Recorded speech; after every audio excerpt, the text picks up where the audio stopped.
Station के पास एक छोटी सी वड़ा पाव की दुकान थी, जहाँ पर वो आने जाने वाले यात्रियों को बढ़िया मसालेदार वड़ा पाव बनाकर बेचता था। ग्राहक हमेशा राजेश के मशहूर वड़ा पाव की तारीफ करते थे और जो भी ग्राहक एक बार राजेश से वड़ा पाव खाता तो वो वापस दोबारा जरूर खाने आता। कुछ भी कहो राजेश भैया, तुम्हारे वड़ा पाव में और इसकी चटनी में अलग ही स्वाद है। मुंबई का स्पेशल वड़ा पाव सिर्फ तुम्हारे ठेले पर ही मिलता है, इसीलिए जब भी मैं मुंबई आता हूँ तो सबसे पहले तुम्हारे ठेले पर ही आता हूँ। शुक्रिया साहब, आप लोगों के इसी स्नेह के कारण मुझे इस काम को करने में बहुत खुशी मिलती है। ये लीजिए आपका वड़ा पाव। ऐसे ही राजेश मेहनत से कई सालों से मुंबई में वड़ा पाव बेचता आ रहा था। एक दिन राजेश की दुकान के सामने वाली सड़क पर एक वड़ा पाव का ठेला लगाने लगा। उसका मालिक रवि, जो हाल ही में पुणे से मुंबई आया था, उसके ठेले पर लिखा था रवि का वड़ा पाव, पुणे का स्वाद। चुनौती, यदि आप 10 मिनट में हमारे 2 वड़ा पाव खा सकते हैं तो आपको 1 वड़ा पाव मुफ्त मिलेगा। राजेश ने देखा कि रवि की इस तरह की चुनौती को लोग स्वीकार कर रहे हैं और इसी वजह से ज्यादा ग्राहक उसके ठेले पर आने लगे हैं। वहीं राजेश के मन में रवि के लिए ईर्ष्या पनपने लगी। ये तूने ठीक नहीं किया रे, ये इस तरह से बिल्कुल बेकार वड़ा पाव खिलाकर तूने मेरे सारे ग्राहक हड़प लिए और ये ज्यादा दिन नहीं चलेगा। बहुत जल्दी मैं तुझे यहाँ से हटा दूंगा, क्योंकि मुंबई का वड़ा पाव स्टेशन के पास सिर्फ राजेश ही बेच सकता है। उसके ग्राहक कोई दूसरे ठेले का वड़ा पाव नहीं खा सकते। ये तू मेरी वार्निंग समझ ले रे। अब ये तो गलत बात है भैया, हर किसी को काम करने का हक होता है। अब जरूरी थोड़ी है कि तुमने ठेला लगाया तो मैं नहीं लगा सकता। मैं पुणे में वड़ा पाव ही बेचता था, अब यहाँ मुंबई आ गया हूँ तो वही काम करूंगा ना जो मैं इतने सालों से करता आ रहा हूँ। बाकी मुझे तुमसे कोई बहस नहीं करनी, अभी मेरे काम का समय है, ग्राहक आने ही वाले हैं। रे तो मुझे भी तेरे ठेले पर खड़े होने का कोई शौक नहीं है, समझा? मैं भी अपनी दुकान छोड़कर आया हूँ। राजेश गुस्से में अपनी दुकान पर वापस आ जाता है और ग्राहक के लिए वड़ा पाव बनाने लगता है। अपने काम से ज्यादा दूसरे के काम पर ध्यान देना कहीं न कहीं अपने लिए गलत साबित हो जाता है। रवि के प्रति ईर्ष्या धीरे धीरे राजेश पर हावी होने लगी। क्या हुआ राजेश भाई, है? वड़ा पाव में इतना नमक? पहले तो आज तक तुम्हारे वड़ा पाव में न नमक कम हुआ न ही तेज, हमेशा बढ़िया बराबर का नमक रहता था। ये वड़ा पाव तो खाया भी नहीं जा रहा है, बिल्कुल बेकार है। मैं तो इसका 1 रुपया भी नहीं दूंगा। चलो भैया, वो सामने रवि के ठेले से खाते हैं। सुना है 10 मिनट में 1 वड़ा पाव खा लो तो 1 वड़ा पाव मुफ्त में मिलता है। फिर तो सही है, एक के साथ 1 फ्री वड़ा पाव। चलो चलो हम भी चलते हैं। राजेश गुस्से में भर जाता है। अब उसने सोच लिया था कि वो रवि का काम खराब करके ही रहेगा। एक दिन रवि जब अपने ठेले पर पहुंचा तो कुछ बदमाश उसके ठेले पर आए और लाठी और डंडों से उसके पूरे ठेले को भी तोड़ दिया और रवि को जख्मी कर दिया। रवि अपने आप को संभाल पाता, कुछ समझता, उससे पहले वो बदमाश उसे मारकर वहां से भाग गए। रवि सड़क पर लहूलुहान पड़ा था। कुछ लोग रवि को उठाकर अस्पताल ले गए। आपको किसी पर शक है? किसी से कोई दुश्मनी? इंस्पेक्टर, मेरी तो किसी से भी दुश्मनी नहीं है। मैं तो मुंबई शहर में नया आया हूँ और मुझे शक भी किसी पर नहीं है। पता ही नहीं वो बदमाश कौन थे और उन्हें मेरे से क्या चाहिए था। मेरे से उनकी क्या दुश्मनी थी जो उन्होंने ये सब किया। कोई बात नहीं, हम बदमाशों की तलाश कर रहे हैं। जैसे उनका कुछ पता चलेगा ना, हम आपको बता देंगे। अपना ख्याल रखना भी, ठीक है? इंस्पेक्टर रवि का बयान लेकर चला जाता है। तभी रवि की पत्नी उससे बोली, मुझे तो ये सब राजेश का किया धरा लगता है। जरूर उसने ही आपके साथ ये सब किया है। हो ना हो इस सब के पीछे राजेश का ही हाथ है।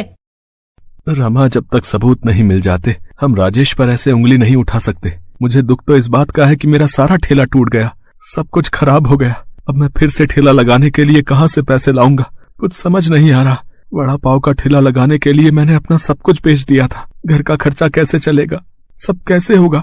मुझे फिर से शुरुआत करनी होगी। अगले दिन रवि को अस्पताल से छुट्टी मिल जाती है और वो घर आ जाता है। राजेश मन ही मन बहुत खुश था कि उसने रवि का काम बंद करवा ही दिया। रवि का काम बंद हुए 15 दिन बीत चुके थे। अच्छा वाह, मैंने रवि का काम बंद करवा दिया। पिछले 15 दिन से घर पर ही बैठा है और मेरी अच्छी कमाई हो रही है। बड़ा आया था मेरा काम खराब करने। सुनो जी, डॉक्टर के पास जाने का समय हो रहा है। तुम पहले बहुत देर कर चुके हो और ये मन ही मन क्या बातें कर रहे हो? अरे शीला, अब तुम्हें डॉक्टर के पास भी जाना था। मुझे तो जरूरी काम से बाजार जाना है। एक काम करो, डॉक्टर के पास तुम होकर आओ। अगर मैं बाजार नहीं गया तो मेरा जरूरी काम रह जाएगा और डॉक्टर के पास तुम्हें समय लगेगा, ये बात तो मैं अच्छे से जानता हूँ। ठीक है, मैं चली जाती हूँ। पहले बताते तो मैं थोड़ा जल्दी निकल जाती। राजेश की पत्नी शीला मां बनने वाली थी। वो डॉक्टर के पास जाती है। वो जैसे ही सड़क पार करने लगती है, उसके सामने एक ऑटो आ जाता है। शीला बहुत जोर से गिरती है। ऑटो वाला घबरा जाता है और वहाँ से भाग जाता है। रवि डॉक्टर को दिखाने के लिए अस्पताल ही जा रहा था। वो जैसे ही शीला को जमीन पर गिरते हुए देखता है, वो उसके पास आता है। भैया भैया, मेरे बच्चे को कुछ नहीं होना चाहिए, मुझे डॉक्टर के पास जल्दी ले चलो भैया। अब घबराओ नहीं बहन, आपके बच्चे को कुछ नहीं होगा। मैं अभी डॉक्टर के पास ले चलता हूँ, चिंता मत करो। रवि बड़ी मुश्किल से शीला को लेकर हॉस्पिटल पहुंचता है। समय पर शीला को इलाज मिल जाता है। वो और उसका बच्चा सेफ थे। अब तक राजेश भी अस्पताल पहुंच चुका था।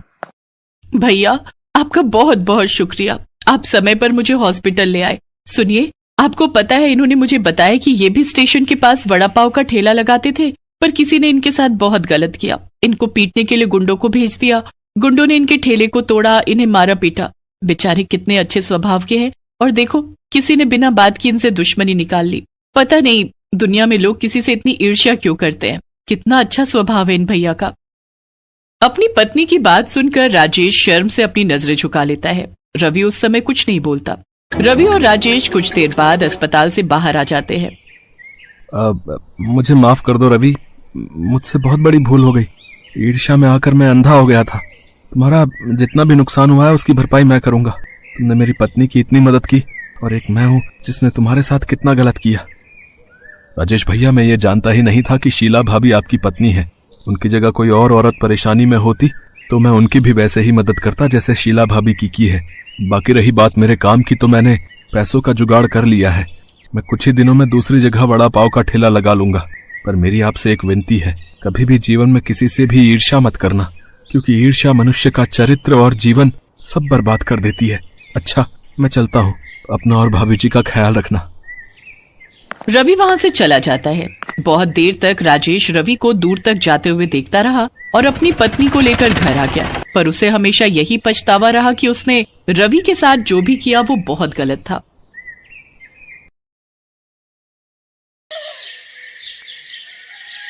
सीता और गीता नाम की दो जुड़वा अनाथ बहनें अपने चाचा चाची के साथ रहती थी। सीता गीता के माता पिता नहीं थे। बचपन में ही वे दोनों गुजर गए थे। तब से सीता गीता अपने चाचा चाची के साथ ही रहने लगी। पर उन बेचारी अनाथ बच्चियों की चाची चंचला बहुत ही बुरी थी। वो उन दोनों को बिल्कुल नौकरानियों की तरह ही रखती थी। कहाँ रह गई दोनों? कितनी देर की बाजार से सामान लेने गई हुई हो, अब आ रही हो? चाची, रास्ते में तेज बारिश हो गई थी, इसलिए देर हो गई। ये चीनी गीली कैसे हुई? जरूर बारिश में थैली भिगोई होगी। चाची, राशन वाले भैया ने जो चीनी की थैली दी थी ना, वो फटी हुई थी, हमें पता नहीं चला, तभी चीनी में पानी चला गया। हमें माफ कर दो चाची। आज तुम दोनों की खैर नहीं, तुमने इतना नुकसान कर दिया। तुम्हारे माँ बाप हमारी छाती पर मूंग दलने के लिए तुम्हें दुनिया में छोड़ गए, खुद तो ऊपर चले गए और हमारे लिए मुसीबत छोड़ गए। चंचला, तुम्हें शर्म नहीं आती? बेचारी बच्चियों के साथ इतना बुरा व्यवहार करती हो। थोड़ा भगवान से तो डरो। अब तुम क्या चाहते हो? मैं मायके चली जाऊं? एक बार चली गई ना तो लौट कर नहीं आऊंगी, फिर ढूंढते रहना दूसरी। चंचला सीता गीता पर हमेशा ही हाथ उठाती रहती थी, जिस कारण वे दोनों बच्चियां रात के अंधेरे में सुबक सुबक कर रोती थी। एक रात दोनों ने घर छोड़ने का विचार किया। गीता, हम यहाँ नहीं रुकेंगे, चाची बहुत मारती है। हाँ हाँ सीता, तू ठीक कह रही है, हम कहीं दूर चले जाएंगे। सीता और गीता रात के अंधेरे में घर से निकल गई और चलते चलते एक पेड़ के पास रुक गई और उसी पेड़ के चबूतरे पर सो गई।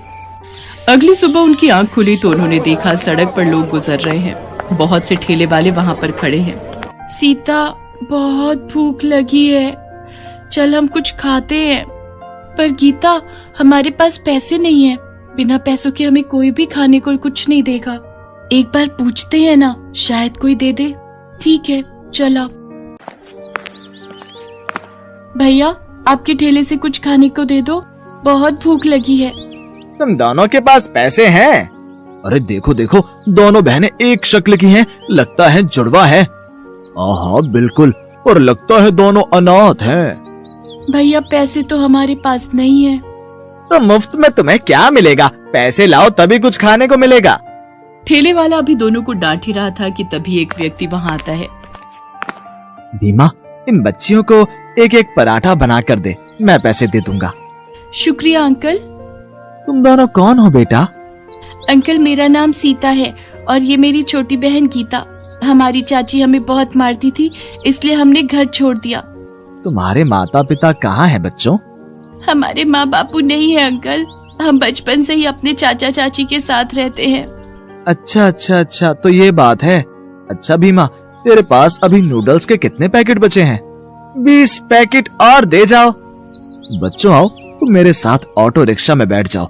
ऐसे अकेले घूमना तुम्हारे लिए ठीक नहीं है बेटा। सीता और गीता उस व्यक्ति के साथ ऑटो में बैठ जाती है। उस व्यक्ति का नाम राजेश था। वो अपनी पत्नी के साथ मिलकर घर पर नूडल्स बनाने का काम करता था और नूडल्स के पैकेट बाजार में ठेले और रेस्टोरेंट वालों को सप्लाई करता था। सीता और गीता राजेश के साथ बातें कर रही थी। तभी राजेश के सीने में दर्द उठने लगा। क्या हुआ अंकल, आप ठीक तो हो? लगता है इनके दिल में दर्द उठा है, हमें इन्हें हॉस्पिटल ले जाना पड़ेगा। तो चलो अंकल, जल्दी से इन अंकल को हॉस्पिटल ले चलो। सीता गीता ऑटो वाले के साथ राजेश को हॉस्पिटल लेकर जाती हैं। ऑटो वाला राजेश को जानता था। वो राजेश की पत्नी को फोन करता है। वो भी तुरंत हॉस्पिटल पहुंचती है। कुछ घंटों के बाद राजेश को होश आता है। राजेश को डॉक्टर हार्ट में दिक्कत बताते हैं। राजेश सीता और गीता को पत्नी से मिलवाता है। अब कैसा लग रहा है जी? मैं ठीक हूँ संध्या, चिंता मत करो। ये सब तो जीवन में चलता ही रहता है। बाकी इन बच्चियों से मिलो, ये सीता गीता है। इधर आओ बेटा। ये दोनों बच्चियां तो देखने में बिल्कुल एक सी शक्ल की हैं। तुम दोनों जुड़वा हो? जी आंटी, मेरा नाम सीता है और ये गीता। अगले दिन डॉक्टर राजेश को छुट्टी दे देते हैं, पर पूरा आराम करने के लिए कहते हैं। राजेश को अपने काम की चिंता थी। वो परेशान था कि काम कैसे होगा। संध्या, माल बनाना, ले जाना, सब दुकानों पर डिलीवरी करना, ये सारे काम कैसे होंगे? सुनो, आपकी तबीयत पहले जरूरी है। पहले ठीक हो जाओ, तब तक हम जैसे तैसे गुजारा कर ही लेंगे। अंकल आप चिंता मत करो, हम आंटी के साथ हैं। हम आपके काम को रुकने नहीं देंगे। सीता बिल्कुल ठीक कह रही है। अंकल आप आराम करो, हम आंटी के साथ आपके नूडल्स के ऑर्डर को पूरा करेंगे। और फिर ऐसा ही हुआ। संध्या नूडल्स बनाती और संध्या सीता और गीता के साथ दुकानों और ठेलों पर नूडल्स के ऑर्डर डिलीवर करने के लिए जाने लगी। एक दिन सीता संध्या से बोली, आंटी जब हम नूडल्स के पैकेट तैयार कर सकते हैं तो क्यों ना हम अपना ही नूडल्स का एक स्टॉल खोलें। इससे कमाई ज्यादा होगी और हमारे खुद के बनाए हुए तरह तरह के नूडल्स बेचकर अच्छी कमाई कर सकते हैं हम। ये आइडिया तो हमारे दिमाग में कभी आया ही नहीं। कह तो तुम ठीक रही हो राजेश, मैं सोच रही हूँ सीता और गीता ठीक कह रही हैं। हम खुद का नूडल्स का स्टॉल खोलते हैं ना, शायद हमारी कमाई अच्छी हो जाए। ठीक है संध्या, पर बहुत मेहनत लगेगी। तुम्हें सुबह उठकर सारी तैयारी करनी पड़ेगी। स्टॉल पर सारा दिन खड़े होकर नूडल्स बेचने होंगे। क्या तुम ये कर पाओगी? मुझे बस आपका साथ चाहिए, और फिर मेरे साथ सीता और गीता जैसी इतनी प्यारी प्यारी बच्चियां भी तो हैं। और फिर संध्या ने सीता और गीता के साथ मिलकर अपने ही बनाए नूडल्स को तैयार करके बेचने के लिए एक स्टॉल किराए पर ले लिया। सीता और गीता जुड़वा बहनें थीं। लोग जब उन दोनों को स्टॉल पर संध्या के साथ नूडल्स बनाते देखते तो आश्चर्यचकित होते और वो स्पेशली उनके स्टॉल पर नूडल्स खाने जरूर आते। धीरे धीरे ग्राहक उनके स्टॉल पर बढ़ने लगे और संध्या के नूडल्स स्टॉल की अच्छी कमाई होने लगी। संध्या, सीता और गीता दोनों बच्चियां मेरे लिए बहुत भाग्यशाली बनकर आई हैं। सचमुच तुम दोनों बच्चियां मेरे लिए बहुत लकी हो। राजेश की तबीयत में सुधार आ जाता है। अब वो नूडल्स के पैकेट की सप्लाई के साथ साथ अपने स्टॉल पर भी नूडल्स बनाने में संध्या और सीता गीता की मदद करने लगा और वो सफलता को छूने लगा। एक दिन सीता गीता के चाचा ने उन्हें नूडल्स स्टॉल पर देख लिया। सीता, गीता, मैंने तुम दोनों को बहुत ढूंढा। मेरी बच्चियों, तुम घर छोड़कर क्यों चली गई? चाचा, हम चाची से मिले और दुख नहीं झेल सकती थी, इसलिए हमने घर छोड़ दिया। और चाचा, अब तो हमें माता पिता के रूप में अंकल आंटी भी मिल गए हैं। अब हम इन्हें छोड़कर कहीं नहीं जाएंगे। अब यही हमारे लिए सब कुछ है।